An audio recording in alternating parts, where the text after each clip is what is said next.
short clip. So today I'm back just to catch you guys up with where I've been since the last videos that I did with you guys. I know it wasn't many. My apologies. Life got hectic. I got busy. So I started a nonprofit organization since we've last seen each other. Um, Through that organization, I take felons like myself and we share our story with the kids. Now, our program consists of three classes, with felons being the speakers, sharing our stories, our testimonies, our tales of our life, where we've been.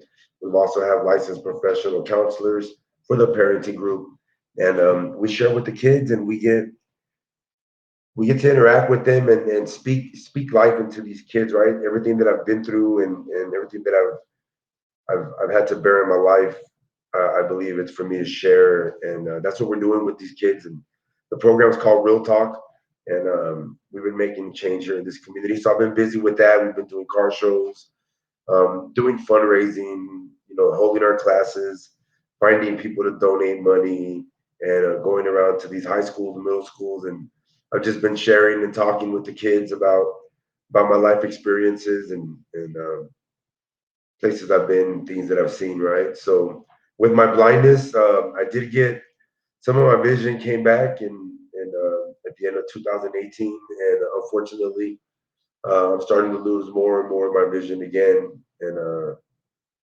it's something that I'm dealing with, but I'm better prepared this time since the experience at the blind school and all the things that I learned there, right? Um, So today's story time was gonna do with a little bit of prison and a little bit of the blind school. So for those of you that don't know, I went to it's called the Chris Cole Rehabilitation Center, and that's in Austin, Texas, and it's the adult school for the blind. Across the street is TSCDVI, which is the Texas School for the Blind and Visually Impaired. And my experience there was very very humbling and as I use this cliche so much, it was eye opening and heart opening because I learned that my disability really ain't shit. I mean, me losing my eyesight, being partially blind, ain't shit. I was at this school with people that were in wheelchairs and blind, that had walking carts and were blind. People that had two prosthetic eyes, and the experience at the school was like I said, it was humbling.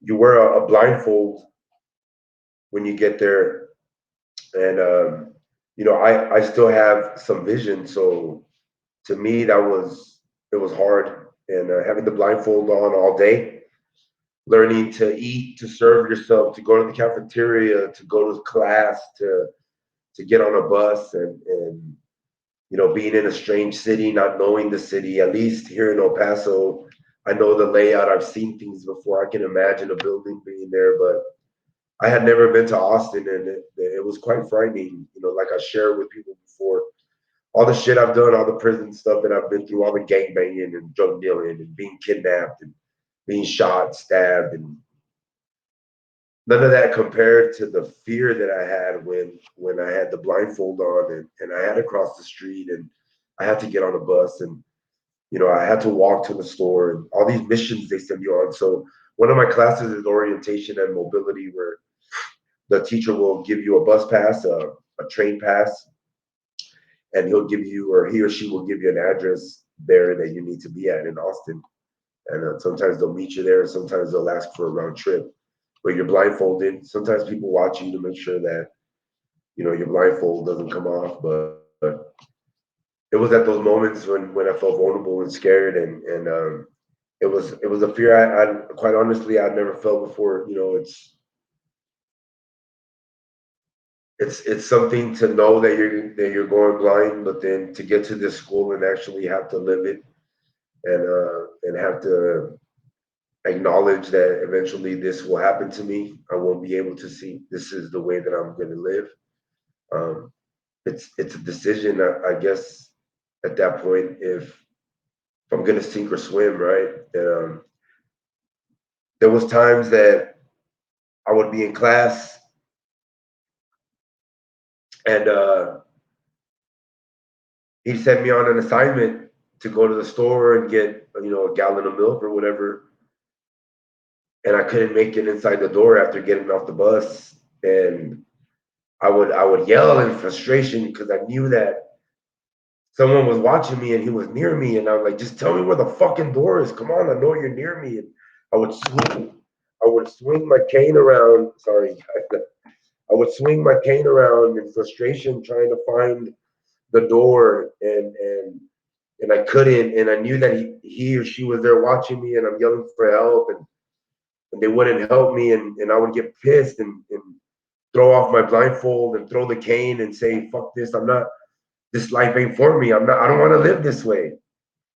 And my teacher would come up to me and say, I didn't help you because sometimes people aren't going to be there to help you, and this is the way you have to learn. This is what's ahead of you. This is eventually where you're going to be. It's inevitable. And man, I would break down. I would break down crying with him, and it was tough. It was tough to accept that I couldn't. It was hard to accept that sometimes sometimes I'm not going to be able to, no matter no matter how hard I try. But yeah, I remember those days fighting with him, and he was a great instructor. He always pushed me, and thankful thankful for him pushing me to be better, and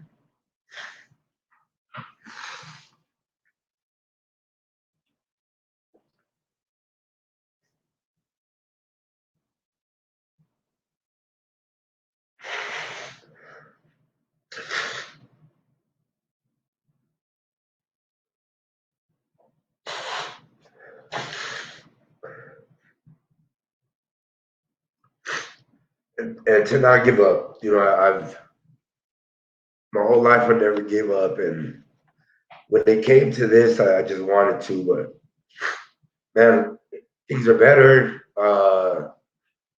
Like I said, I'm involved with the program, and everything I learned at that school is coming in handy.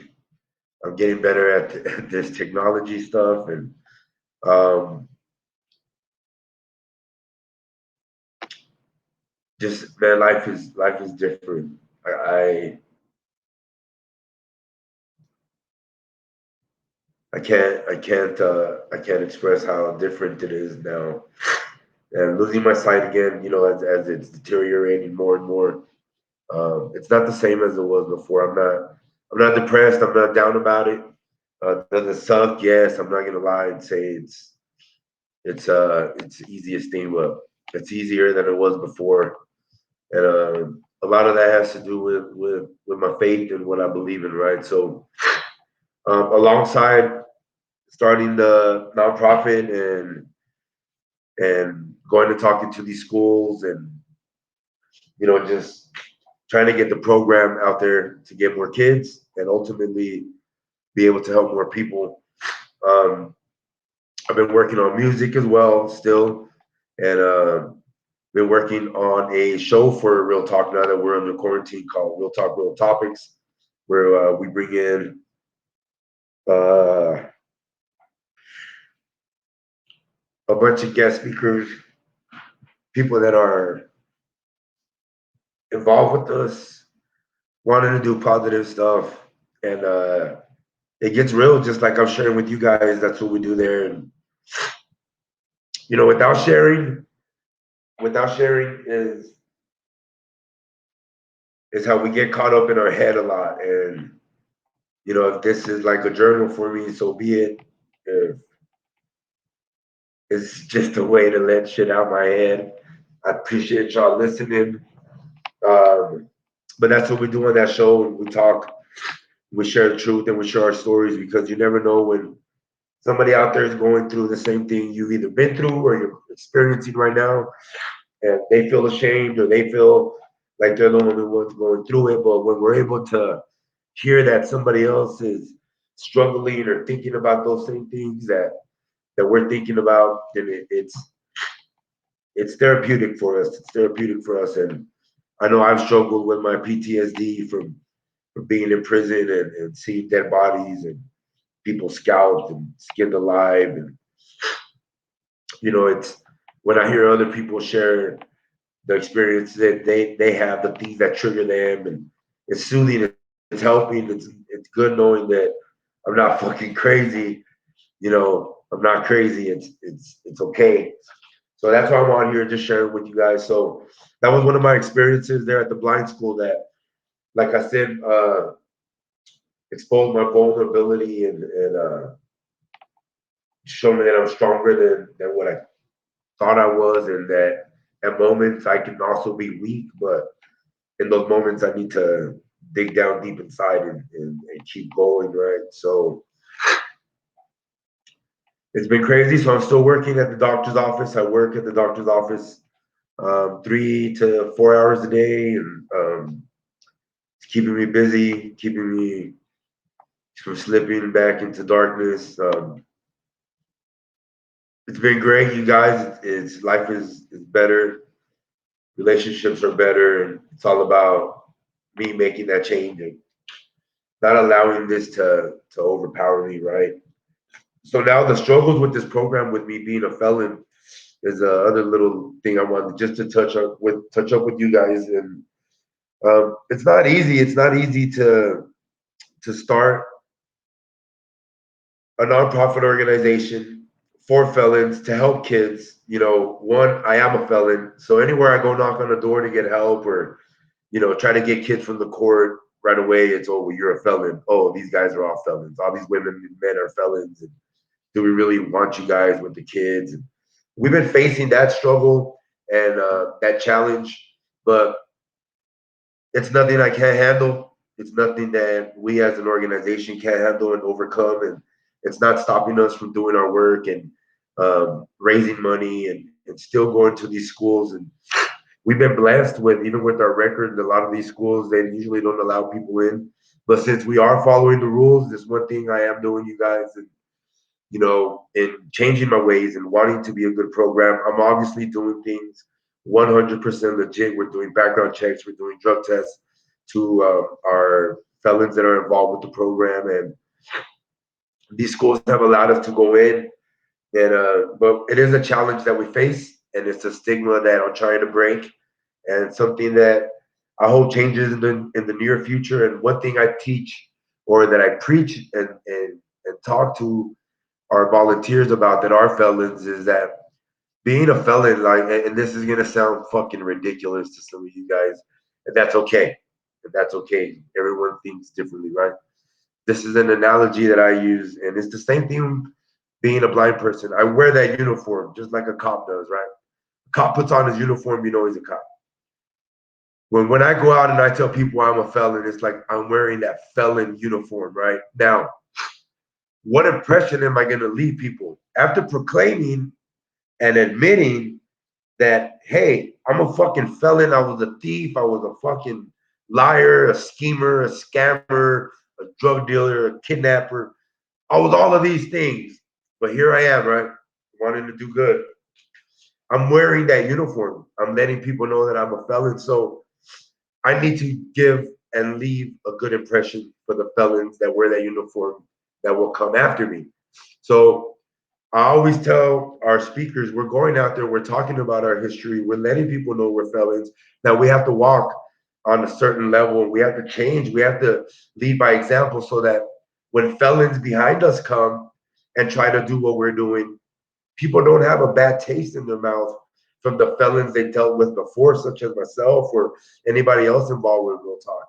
So it's something that I tell people, if you're gonna go around talk about what you are and be proud of it. I'm not ashamed that I'm a felon. It sucks. I wish I wasn't. It's not something I'm proud of.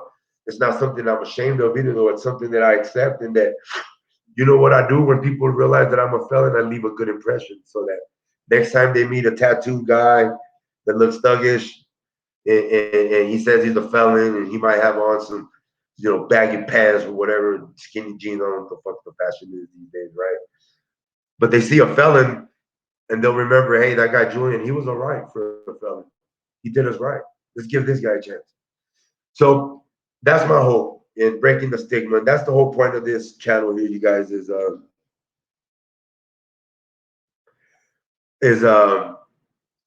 to break the stigma of being a felon, being blind, being disabled, man. It sucks. The world is different. It's unfair, but hey, it's something we deal with. Um, it's something that I hope one day somebody makes a change on. But until then, we gotta deal with it and face it. And I just hope to leave a good impression on somebody that comes in encounter with another felon that's in need or in help, and that has a good heart. They just made bad decisions. We're not bad people, you know. It's something that we talk to the kids about too in our program is our choices, and knowing that making a bad choice doesn't make you a bad person. It just you made a bad choice that time. You know, it's been awesome. It's been awesome to be able to see something that I've been wanting to do all my life come to life, and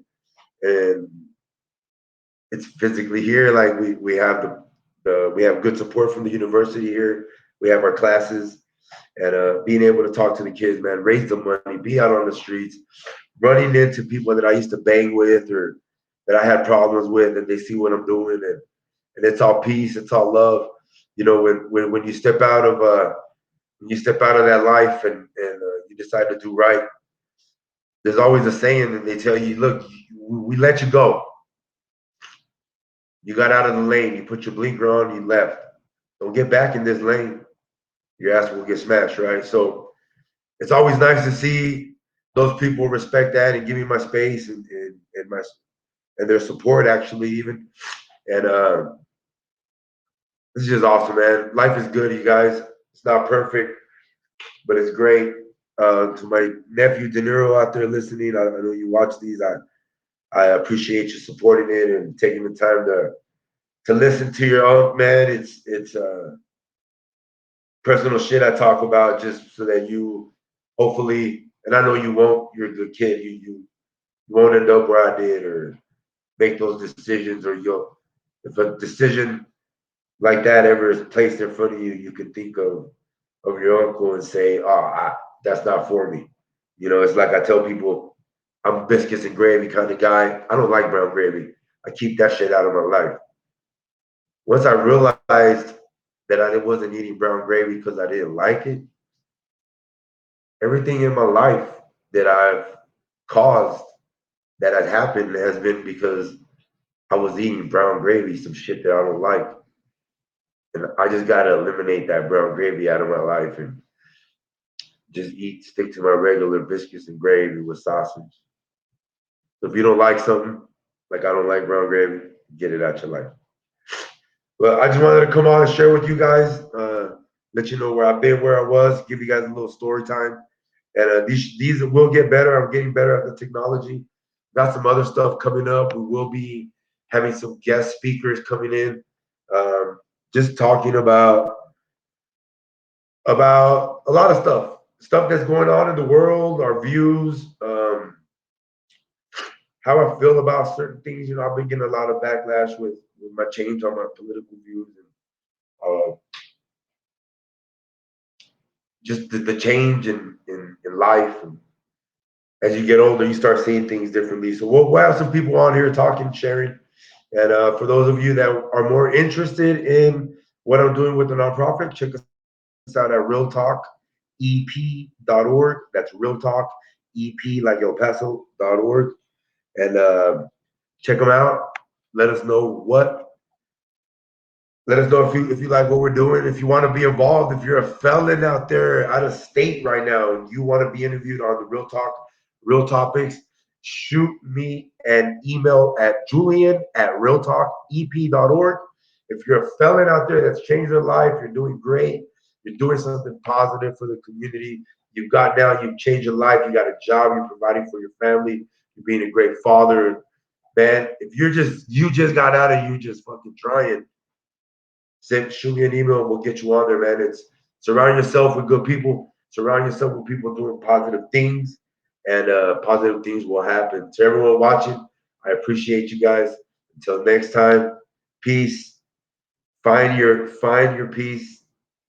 Love your love the world. Anybody in it, love and help those that are in need, man. It's one thing I'm on right now is loving everybody. Don't matter. It don't matter what you are. Love on your neighbor, and if somebody that needs help, they need it, and you can do it. Even if you can't, try to make it happen. Until then, I'll see you guys. Have a good evening.